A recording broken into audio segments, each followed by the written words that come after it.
Welcome eighth class student.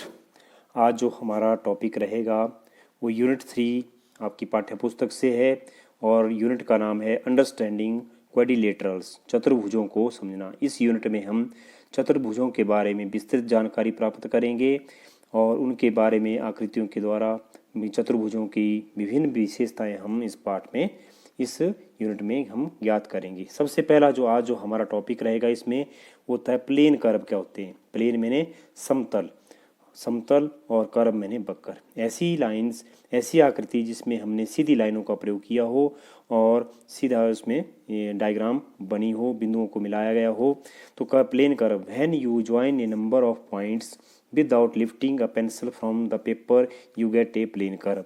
इस प्रकार हमने बिंदु लेने हैं और यहाँ एक बार हमने पेंसिल रख दी तो इस तरह हम बिंदुओं को मिला देंगे तो हमारे पास जो आकृति प्राप्त होगी वो समतल वक्र प्राप्त होगी। दूसरी आकृति मैंने इस तरह ड्रॉ की, इस तरह हमारे पास समतल वक्र। तीसरी आकृति, इसमें मैंने इस तरह 1 2 3 और 4 बिंदुओं को मिलाया विदाउट लिफ्टिंग अ पेन, 1 2 3 4 5। इस तरह जो हमारे पास जो आकृतियाँ प्राप्त होंगी वो समतल वक्र कहलाएंगी। दूसरी जो आकृतियाँ हैं वो है कर्व्ड सरफेस। ऐसी आकृतियाँ जिसमें घुमावदार बिंदु हैं जिनको हम यहाँ से मिलाएंगे, एक बिंदु, दूसरा, तीसरा, चौथा, इस तरह को बिंदुओं को मिलाते हुए जो आकृति हमारे पास प्राप्त होगी वो कर्व्ड सरफेस प्राप्त होगी। एक यहाँ से दूसरा बिंदु, फिर तीसरा, चौथा और इस तरह पांचवा, बहुत सारे बिंदुओं को मिलाकर हम जब इस तरह की आकृति ड्रॉ करेंगे तो हमारे पास जो आकृति प्राप्त होगी वो क्या कहलाएगी, कर्व्ड सरफेस कहलाएगी। तो इस प्रकार हमने यहाँ दो आकृतियों के बारे में जाना, समतल वक्र और कर्व्ड सरफेस। जो दूसरी है, दूसरा इसमें है बहुभुज। बहुभुज मीन पॉलीगन। बहु मैंने बहुत, बहुत, और भुज मैंने जिसकी साइड्स, भुजाएं।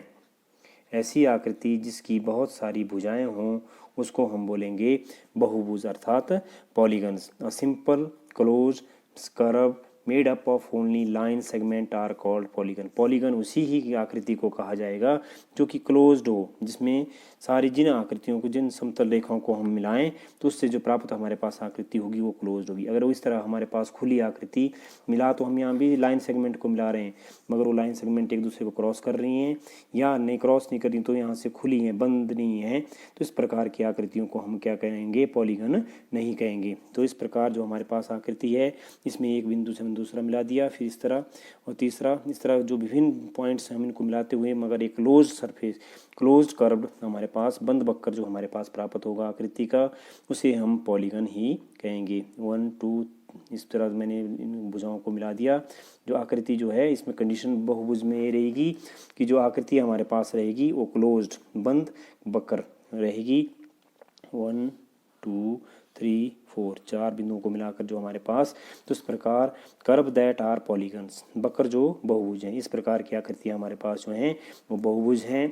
और इस प्रकार की आकृतियाँ जिसमें हमारे लाइन सेगमेंट एक दूसरे को क्रॉस करती हों, काटती हों या खुली हों, उस प्रकार की आकृतियाँ जो होंगी curve that are not polygon, वक्र जो बहुभुज नहीं है। इस प्रकार की आकृतियाँ जो हमारे पास बनेगी जिसमें लाइन सेगमेंट यहाँ हम मिला रहे हैं तो यहाँ से या इनका या तो खुला मुँह है या एक दूसरे को ये इंटरसेक्ट कर रही हैं, तो इस प्रकार की आकृतियाँ जो होंगी हमारे पास, जो स्टार है इसमें बहुत सारी लाइन जो हैं वो एक दूसरे को कट कर रही हैं, तो इस प्रकार जो की आकृतियाँ जो हैं वो बहुभुज नहीं कहलाएंगी। अब हमारे पास जो है क्लासिफिकेशन ऑफ पॉलीगन्स, पॉलीगन्स कितने प्रकार के होते हैं और उन्हें हम किस प्रकार ये कर सकते हैं। तो हमारे पास क्लासिफिकेशन ऑफ पॉलीगन, यहाँ मैंने एक टेबल बना रखा है जिसमें सबसे पहले नंबर ऑफ साइड्स हैं, कितनी हमारे पास साइड्स हैं उसको हम क्लासिफिकेशन, उसका नाम क्या लेते हैं, उसकी फिगर आकृति किस प्रकार बनती है, उसमें डायगोनल कितने होंगे और उसमें साइड्स कितनी होंगी, फार्मूला के आधार के ऊपर उसके ऊपर हमारे पास हम उसमें निकालेंगे कि सम ऑफ एंगल्स, जो उसमें आकृति में जो एंगल हैं उनके जो ये एडिशन है या योग है वो कितने के बराबर होगा। तो पहली आकृति हमारे पास जो है हम पॉलीगन कहते ही उसी को हैं जिसमें एट लीस्ट 3, कम से कम 3 भुजाएं हों और 3 से अधिक हों, उससे हम पॉलीगन कहते हैं। तो 3 बंद आकृति होनी चाहिए। तो इसमें 3 हमारे पास साइड पहला कॉलम जो है नंबर ऑफ साइड्स हमारे पास कितनी है 3। अगर इस तरह जिस आकृति में 3 भुजाएं हों उसे बोलते हैं हम ट्राइंगल। ट्राइंगल बनती किस प्रकार है, मैंने एक पॉइंट फिर दूसरा और तीसरा, इस प्रकार मैंने जब तीनों पॉइंटों को मिला दिया तो हमारे पास जो आकृति प्राप्त हुई दैट इज कॉल्ड ट्राइंगल। अब ट्राइंगल में हम डायगनल अगर हम यहाँ से खींचना चाहें तो हम इसमें डायगनल नहीं ड्रॉ कर सकते। तो इस प्रकार की जो ट्राइंगल होती है उसमें नो डायगनल जो ट्राइंगल होती हैं उसमें डायगनल्स नहीं होते हैं, नो डायगनल्स। और इसमें नंबर ऑफ साइड्स कितनी है 3 है। तो अगर हम इसमें सम ऑफ एंगल्स निकालना चाहें तो हमारे पास फार्मूला है n-2 इंटू 180 डिग्री। n का मान यहाँ 3 है, 3 में से 2 कम कर देंगे और 180 से गुणा कर देंगे तो 3 में से 2 गए 1 को 180 डिग्री से हम अगर भाग कर रहे हैं गुणा कर दें तो हमारे पास आएगा 180 डिग्री। तो इस प्रकार एंगल जो त्रिभुज होती है उसमें उसके ये एंगल सम ऑफ एंगल्स कितना होता है 180 डिग्री। इस तरह दूसरी आकृति हमारे पास है जिसमें नंबर ऑफ साइड्स 4 हैं, उसे बोलते हैं हम क्वाड्रिलेटरल, उसे बोलते हैं हम चतुर्भुज। और जिसे कहते हैं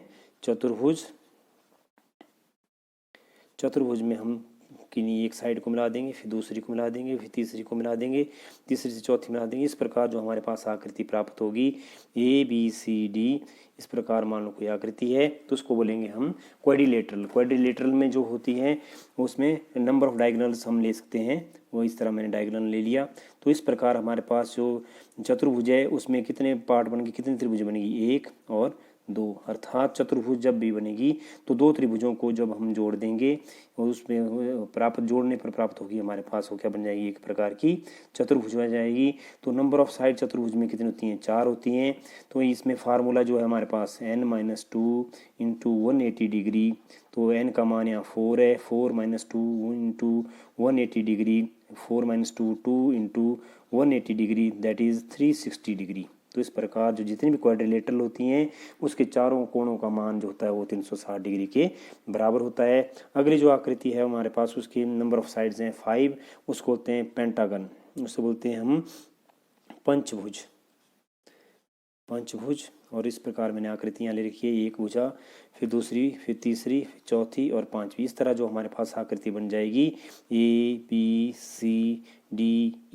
तो इस प्रकार जो हमारे पास ABCD एक हमारे पास इस तरह पेंटागन बन जाएगी। पेंटागन में जो हम इसको बनाना चाहें तो इसमें हम देखते हैं कि अगर इसको हम इन पॉइंट को मिला दें तो हमारे पास एक ये ट्राइंगल बन जाएगी, फिर दूसरी बन जाएगी ट्राइंगल, इस प्रकार हमारे पास तीसरी। तो 3 ट्राइंगलों को अगर हम जोड़ दें तो हमारे पास जो आकृति बनेगी वो पंचभुज कहलाएगी।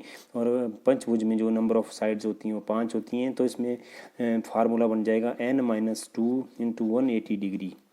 तो n 5-2 into 180 degree that is 3 into 180 degree that is 540 degree. तो 540 जो होता है पंचभुज के पांचों कोणों का माप जो होता है वो 540 के बराबर होता है। इस प्रकार अगली जो आकृति है उसमें नंबर ऑफ साइड्स हैं 6 हैं, उसको बोलते हैं हेक्सागन, षटभुज, जिसमें ऐसी आकृति जिसमें 6 भुजाएं हों, 1 2 3 4 5 6, इस प्रकार की आकृति जो हमारे पास कहलाएगी PQRSTU।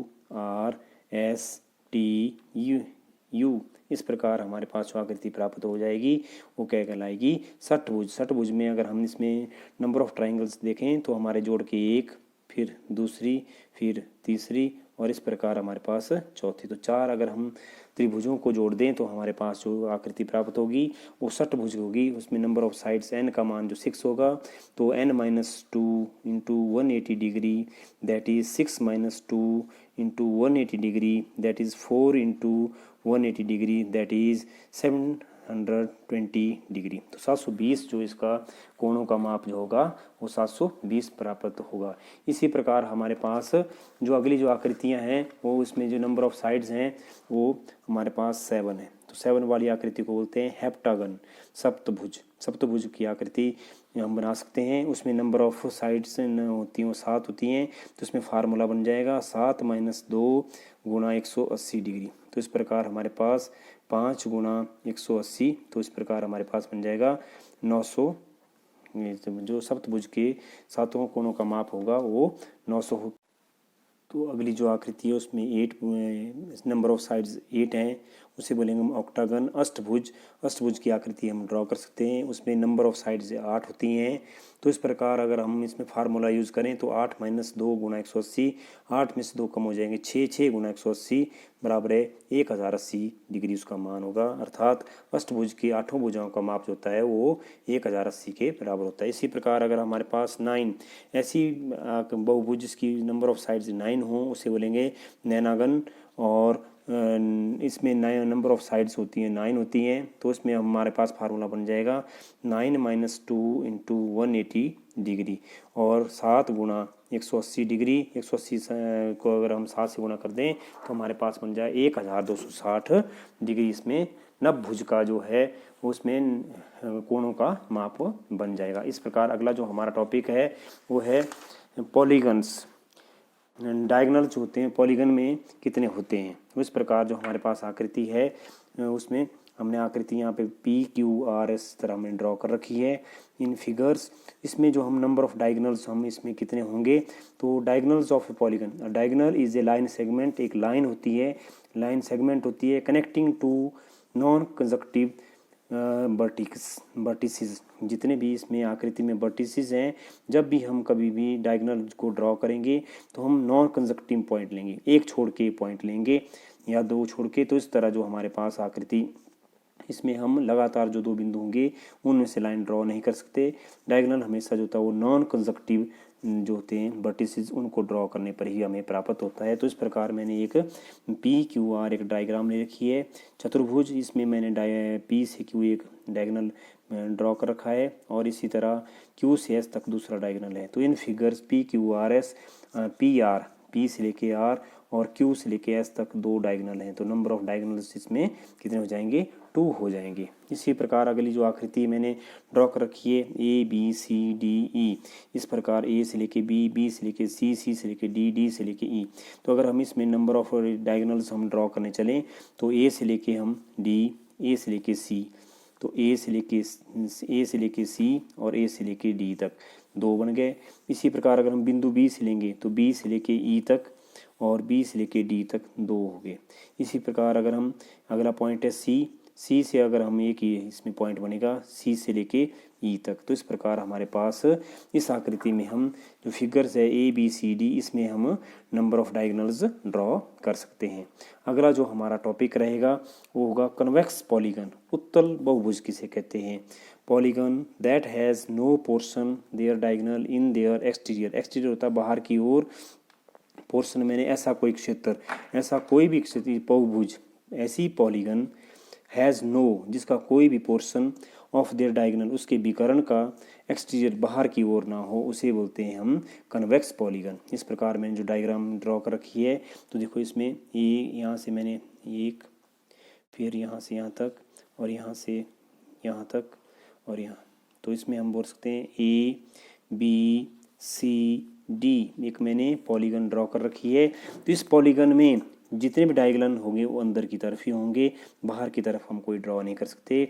तो ऐसी आकृति जिसमें हम कोई भी इसका जो डायगोनल है वो बाहर की ओर ना ड्रॉ कर सके उस तरह की आकृति को बोलते हैं उत्तल बहुभुज, कन्वेक्स पॉलीगन। तो इस प्रकार मैंने जितनी भी डायग्राम्स मैंने यहाँ ड्रॉ कर रखी हैं उन डायग्राम्स में अगर हम विकर्ण लेना चाहें, खींचें, ड्रॉ करें तो जितने भी विकर्ण होंगे वो डायग्राम के अंदर ही होंगे, बाहर नहीं, हम उनको नहीं ड्रॉ कर सकते, बाहर की ओर हम इसमें नहीं खींच सकते। तो इस तरह की आकृतियाँ जिनमें हम ऐसी पॉलीगन्स जिनमें नंबर ऑफ जो डायगोनल होंगे वो डायग्राम के इंटीरियर में रहेंगे उन्हें हम बोलेंगे कॉन्वेक्स पॉलीगन और उत्तल बहुभुज। इस प्रकार जो नेक्स्ट जो हमारा इसमें है वो है कनकेव पॉलीगन, अवतल बहुभुज। अवतल बहुभुज polygon that may have portion of their diagonals in their exterior, जिसमें हम पॉलीगन को कहाँ ड्रॉ कर सकते हैं, बाहर की ओर, एक्सटीरियर जिसमें ड्रॉ कर सकते हैं। और ऐसी पॉलीगन बहुभुज जिनके पोर्शन ऑफ डायगोनल, जिनके डायगोनल को हम बाहर की ओर ड्रॉ कर सकते हैं। तो इस प्रकार मैंने यहाँ आकृति एक ड्रॉ कर रखी है, इसमें इस प्रकार की आकृति हमारे पास है ये पॉलीगन है, क्लोज्ड आकृति है और इसमें लाइन सेगमेंट भी हैं, क्लोज्ड भी है। मगर इसमें जो अगर हम ड्रॉ करने चलें इसका अगर हम डायगोनल, तो देखो हम इसमें एक्सटीरियर बाहर की ओर इसमें दो भुजाओं को हम कंजक्टिव नॉन कंजक्टिव को छोड़कर हम इसमें डायगोनल ड्रॉ कर सकते हैं। इसी प्रकार हमारी दूसरी आकृति है, इसमें अगर हम इसको ड्रॉ करें तो इस प्रकार हमारे पास जो आकृति जो फिगर प्राप्त होगी वो इस प्रकार होगी। तो इसमें अगर हम डायगोनल अगर हम इसमें ड्रॉ करने चलें तो यहाँ हम बाहर से इसके डायगोनल ड्रॉ कर सकते हैं। तो इस तरह की आकृतियाँ जिनमें हम हमारे पास जो डायगोनल हैं उस आकृति के उनको अगर हम ड्रॉ करने चलें तो आकृति के एक्सटीरियर में भी ड्रॉ हो सकते हों। इस प्रकार की आकृतियों को हम कहेंगे कन्वेक्स कनकेव पॉलीगन्स कहेंगे।